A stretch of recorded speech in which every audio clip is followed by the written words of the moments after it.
Hello guys, कैसे हैं आप लोग। आशा है कि आप लोग भी बिल्कुल अच्छे होंगे, मस्त होंगे, स्वस्थ होंगे और मन लगाकर पढ़ाई कर रहे होंगे। हम लोग बिहार बोर्ड के कक्षा 10th का, है ना, कक्षा 10th का हिंदी पढ़ते हैं जो हमारे कोर्स में शामिल है। आज हम आपके लिए 7वां चैप्टर लेकर के हाजिर हुए हैं, है ना। 7वां चैप्टर लेकर के आए हैं। ये 7वां चैप्टर ठेस, जो एक कहानी है ना, ये लेकर के आपके सामने आए हैं। उम्मीद है कि क्लास आपको बहुत अच्छा लगेगा, है ना। इससे जो बनने वाले ऑब्जेक्टिव हैं वो और सब्जेक्टिव सारा चीज हल कराने की कोशिश करेंगे। आप वीडियो में बने रहें, वीडियो बहुत अच्छा होने वाला है, आपको पसंद भी आएगा। पसंद आ जाएगा तो हमारे वीडियो को लाइक कर दें। चलिए हम लोग देखेंगे ठेस। ये एक कहानी है ना। तो अगर पूछ ले ठेस जो है विद्या के एतबार से क्या है, तो हम बताएंगे कहानी है। क्या है ये? एक कहानी है। क्या है? कहानी है। और अगर पूछ ले ठेस कहानी का रचनाकार कौन है, यानी इसके मुसन्निफ कौन है, लेखक कौन है ना, राइटर कौन है, तो हम बोलेंगे फणीश्वर नाथ रेणु। फणीश्वर नाथ रेणु इसके क्या है? लेखक हैं। और इसके क्या है? मुसन्निफ है, राइटर है, रचनाकार है, जो आप कहते हैं, है ना। अब इसके अंदर जो बनने वाले ऑब्जेक्टिव है जो हमारे इम्तिहान में पूछे जाते हैं, है ना, 10th बिहार बोर्ड में, उसको हम देखते हैं एक एक करके। प्रश्न नंबर, ठेस कहानी में किस क्षेत्र की लोक संस्कृति का वर्णन है ना। ये जो ठेस कहानी है कहाँ की संस्कृति के बारे में इसमें दर्शाया गया है, किस क्षेत्र की संस्कृति का है, तो कह रहे हैं मिथिलांचल। कहाँ की? मिथिलांचल की संस्कृति इसमें बताया गया है। आप जब ये कहानी निकालेंगे तो सबसे पहले जो आप निकालेंगे यहाँ पे, ये इसको पढ़िए। ये पूरे क्या कहते हैं चैप्टर का खुलासा होता है। देखिए यहाँ पे लिखा हुआ है ठेस कहानी में मिथिलांचल की लोक संस्कृति का प्रभावी वर्णन है ना। कहाँ का? मिथिलांचल का। खुद किताब में आपका दिया हुआ है ना। आप इसको पढ़िएगा, यहाँ से 2-3 ऑब्जेक्टिव यूं ही हल हो जाएगा, ठीक है। प्रश्न 2, खेती बाड़ी के समय किसान किसकी गिनती नहीं करते थे? जब खेती बाड़ी का समय आता था तो किसान किसकी गिनती नहीं करते थे, किसको शुमार नहीं करते थे? जवाब है सिरचन। उत्तर दो, सिरचन की। सिरचन की गिनती ये लोग नहीं करते थे मजदूरों में, है ना। दूसरे लोग को बुलाते थे, इसक्यों नहीं बुलाते थे। जब आप कहानी पढ़ेंगे तो आपको पता चलेगा ये सिरचन इसका मुख्य पात्र है ना, इस कहानी का। और ये इस कहानी में जो है सिरचन, पहले इसको लोग लाइन में लग करके इसको बुलाने की कोशिश करते थे, है ना। ये इंसान ऐसा इंसान था कि ये मजदूरी के नाम पर कोई पैसा नहीं लेता था। मजदूरी के नाम पर कोई पैसा नहीं लेता था। सिर्फ आप 2 वक्त खाना खिला दीजिए और उनसे अच्छी तरीके से बात कीजिए, है ना। उनके काम में अगर कोई नक्श निकाल देता था या बातों में अगर कहते हैं सख्ती आ जाती थी तो बीच में काम छोड़ करके चला जाता था। लोग इसको बुलाने की ख्वाहिश रखते थे। लेकिन बाद में ऐसा हुआ कि ये इतने सुस्त हो गए, काहिल हो गए कि लोगों ने इसको बुलाना छोड़ दिया काम पर। और इसीलिए कहते हैं कि खेती बाड़ी के समय किसान किसकी गिनती नहीं करते थे? सिरचन की गिनती नहीं करती। ये आखिर में, शुरू में तो इसकी बहुत पुष्ट थी। प्रश्न 3, गांव के लोग सिरचन को क्या समझते थे? गांव के लोग सिरचन को क्या समझते? सिरचन एक व्यक्ति है जो कारीगर होता है। क्या होता है? कारीगर होता है। कहते हैं बेगार समझते थे। क्या समझते थे? बेगार समझते थे। सिरचन को लोग क्या समझते थे? बेगार समझते थे। कहीं पे बेकार भी आता है, मुस्तखोर भी आता है। अभी आप सब्जेक्टिव में उसको भी देख लीजिएगा। प्रश्न 4, जब सिरचन खेत में पहुंचता तब तक दूसरे मजदूर खेत में कितना काम कर चुके होते थे? यानी ये बाद में पहुंचते थे, सारे लोग काम कर चुके हैं, ये बाद में पहुंच रहे हैं। तो वही कह रहा है कि जब दूसरे लोग क्या कहते हैं खेतों में काम कर रहे होते और ये जब पहुंचते थे दूसरे लोग कितना काम कर चुके होते थे, तो कहते हैं उत्तर 4, 1/3, है ना। लोग 1/3 काम कर चुके हैं, तब सिरचन आ रहा है आराम से, है ना, मस्त मौला की तरह। प्रश्न 5, सिरचन जाति का क्या है? सिरचन जाति का क्या है? कहते हैं कारीगर है। उत्तर 5, कारीगर है। क्या है वो? एक कारीगर है ना। प्रश्न 6, श्रीचंद की बात सुनकर कौन तिलमिला उठी थी? कहानी के अंदर है, जब उसने कहा था तो वो उनकी बात सुनकर के तिलमिला गई थी, तो ऐसा कौन थी? उसका नाम क्या है? भज्जू महाजन की बेटी। उत्तर 5, भज्जू महाजन की बेटी श्रीचंद की बात सुनकर के तिलमिला उठी थी। ठीक है, कोई दिक्कत? प्रश्न 7, कौन ससुराल जा रही थी? उत्तर 7, मानू। प्रश्न है कि ससुराल कौन जा रही थी? उसमें आप कहानी में पढ़ेंगे, मानू ससुराल जा रही थी, ये स्टेशन तक उसके लेखक जो है उसको छोड़ने के लिए गया था। जब स्टेशन पे ट्रेन पे बैठ गया तब श्रीचंद भी वहां पहुंचा था। कहानी पढ़ेंगे, बहुत इंटरेस्टेड कहानी है, आप पढ़िएगा जरूर। मानू के दूल्हे ने कितने जोड़ी चिक मांगा था? कितनी जोड़ी चिक मांगा था? कहते 3 जोड़ी। कितना मांगा था? 3 जोड़ी मांगा था। ठीक है, मानू, ये क्या है? मानू। मानू को ससुराल पहुंचाने कौन जा रहा था? ससुराल को छोड़ने के लिए उसे कौन जा रहा था? कहता लेखक, खुद लेखक जा रहा था ससुराल छोड़ने के लिए उसे, है ना। लेखक सिमराल फणीश्वर नाथ रेणु है, वो खुद अपनी बहन को, है ना, मानू इसकी बहन थी, वो उनको छोड़ने के लिए ससुराल जा रहे थे। कह रहे हैं पान सजाकर बाहर बैठक खाने में कौन भेज रही थी? पान को सजा करके बैठक खाने के लिए कौन भेज रही थी? ये क्वेश्चन है, कहते मानू भेज रही थी। कौन भेज रही थी? पान सजाकर बैठक खाने में कौन भेज रही थी? तो मानू भेज रही थी। मानू लेखक की कौन थी? यानी रिश्ते में मानू और लेखक कौन है? आपस में रिश्ता पूछ ले तो आप बताएंगे कि बहन थी। क्या थी? बहन थी। और पूछ ले कि मानू और लेखक का रिश्ता क्या था, तो आप कहेंगे भाई बहन का रिश्ता था। किसका रिश्ता था? भाई बहन का रिश्ता था। मानू लेखक की कौन थी? बहन थी। प्रश्न 12 माँ, ठीक है,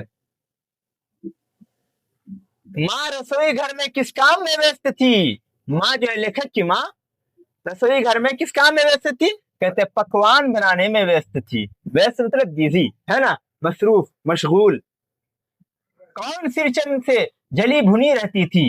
यानी इस कहानी में एक पात्र उसका भी है जो हमेशा श्रीचंद से जलती थी, भुनती, है ना, उनसे चिढ़ती थी, एक तरीके कह लीजिए। कौन चिढ़ती थी? चाची। कौन? चाची। दोनों में बनता नहीं था, श्रीचंद में और में। किस टोली की औरतें सिर पर गट्ठर लेकर गली गली फिरती रहती थी? है ना। उत्तर बातर टोली की औरतें। कौन टोली की औरतें? बातर टोली की औरतें, है ना, सिर पर गट्ठर लेकर गली गली फिरती थी। 15, प्रश्न 15, लेखक के सामने श्रीचंद ने किसे बेपानी कर दिया था? है ना, किसे बेपानी कर दिया था? उत्तर 15, पंचानंद चौधरी के छोटे लड़के को। किसको? पंचानंद चौधरी के छोटे लड़के को, है ना, श्रीचंद ने लेखक के सामने बेपानी कर दिया था। ठीक है। प्रश्न 16, लेखक के अनुसार किसके दिल में ठेस लगी है? किसके दिल में ठेस? कहानी का नाम ही है ठेस, कहानी का नाम ही है ठेस। तो किसके दिल में ठेस लगी है? किसके दिल में ठेस लगी है? आप बताएंगे श्रीचंद के दिल में। किसके दिल में? श्रीचंद के दिल में ठेस लगी है। किसके दिल में? श्रीचंद के दिल में ठेस लगी है। ये हमारा ऑब्जेक्टिव, हम 16 ऑब्जेक्टिव वहां से छाट के आपके लिए लेके आए। एग्जाम में अगर आपसे यहाँ से कहीं से भी इस चैप्टर का कहीं से भी अगर आपसे ऑब्जेक्टिव पूछ ले तो आप फंसे नहीं, है ना। उसका जो सब्जेक्टिव है आपकी किताब में, जो सवालात है प्रश्न के रूप में, वो हम आपके सामने लेकर के आए हैं पाठ से, है ना। प्रश्न 1, गांव के किसान श्रीचंद को क्या समझते थे? गांव के लोग किसान को क्या समझते थे? कहते गांव के किसान, गांव के किसान श्रीचंद को, ये क्या है? श्रीचंद को बेगार, मुफ्तखोर, है ना, कामचोर, मुफ्त में मजदूरी लेने वाला और चटोर समझते थे, है ना। ये उनको कोई क्या कहते चटोर कह के पुकारता था, कोई मुफ्त मजदूरी लेने वाला पुकारता था, कोई मुफ्तखोर कहता था, कोई बेकार कहता था, कोई बेगार कहता था। तो इन नामों से श्रीचंद को पुकारते थे गांव के किसान।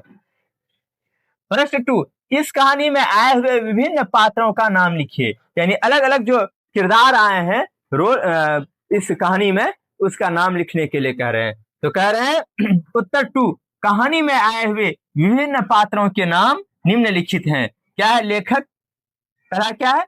खुद लेखक, खुद लेखक इसमें है ना, जिसका नाम फणीश्वर नाथ है, रेणु है। उसके बाद सिरचन, मानू दीदी, चाची, बड़ी भाभी, मंझली भाभी, है ना, भज्जू महाजन की बेटी है, भज्जू महाजन की बेटी भी एक पात्र है, लेखक की माँ।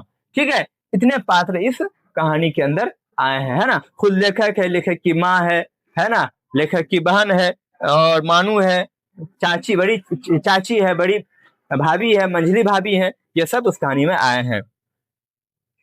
प्रश्न 3, सिरचन को पान की बीड़ी किसने दिया था? पान की बीड़ी सिरचन को, अभी आपने पढ़े थे ना, मानू जो है कहते हैं पान की गठरी जो है बंडल बना करके बैठक खाने में भेजती थी, तो वही कह रहे सिरचन को पान की बीड़ी किसने दिया था? सिरचन को पान की बीड़ी मानू ने दिया था। किसने दिया था? मानू ने, क्यों ही लेके जा रही थी तो बैठा हुआ था, उसको भी दे दिया। प्रश्न 4, आपके विचार से सिरचन का महत्व क्यों कम हो गया, कम क्यों हो गया, है ना। आपके विचार, आपके थॉट पूछ रहे हैं, बताइए कि सिरचन की जो पहले इतनी अहमियत थी कि लोग उसके लिए, है ना, नंबर लगा के रखते थे, वो खुशामद करते थे मेरे यहाँ काम करो, वो खुशामद करते मेरे यहाँ काम करो, बाद में उसकी महत्व कम क्यों हो गई?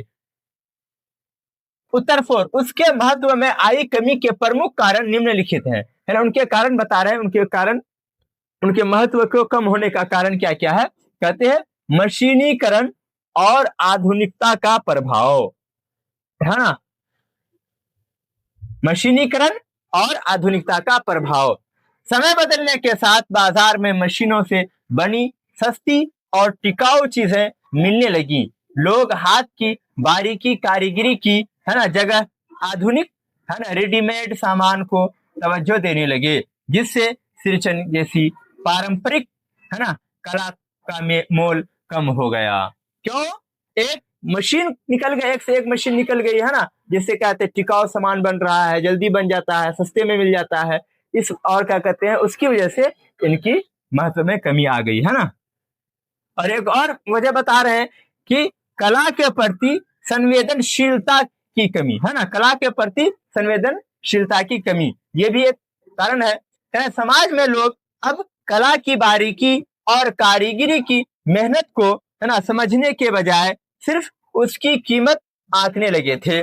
सिरचन काम के बदले पैसे नहीं बल्कि इज्जत और स्नेह चाहता था, जो उसे धीरे धीरे मिलना बंद हो गया। इस वजह से भी उसके महत्व में कमी आ गई सिरचन के, है ना। ये पैसे नहीं लेता था, सिर्फ ये इसका कहना था मुझे रिस्पेक्ट दो, मुझसे बात करो तो इज्जत से बात करो और मुझे खाना दे दो, है ना।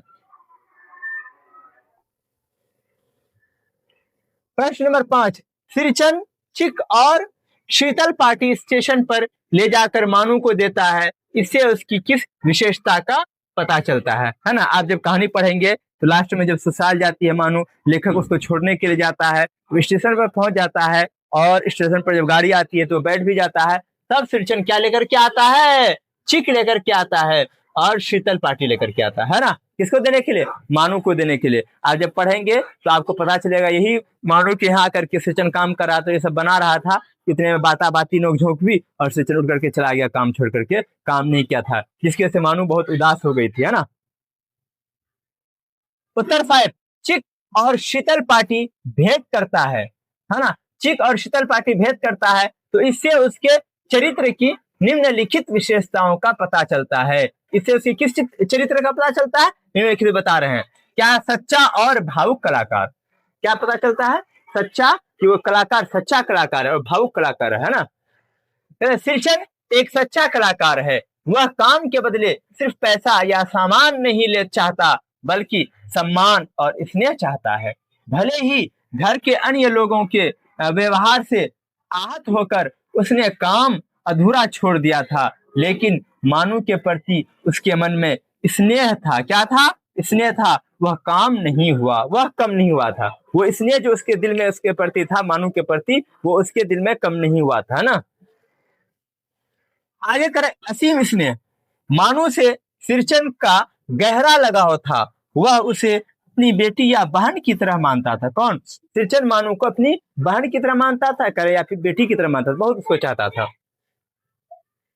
विदाई के समय उसे खाली हाथ ना भेजने की जिद और उसके लिए अपने स्तर पर सबसे बेहतरीन उपहार तैयार करना उसकी गहरी आत्मीयता को दर्शाता है ना। हालांकि वो वहां से मानू के यहाँ से उठ करके चला आया था, नोक-झोंक हो गई थी, उसको दिल को ठेस पहुंची थी, लेकिन फिर भी मानू के प्रति जो उनके दिल में स्नेह था, उनका सम्मान था, उसका प्यार था, वो कम नहीं हुआ था। इसलिए श्रीचंद मानू को खाली हाथ साल जाते हुए देखना नहीं चाहता था, इसलिए लास्ट में जाकर के वो चिक और क्या कहते हैं शीतल पार्टी जाके पहुंचाया था।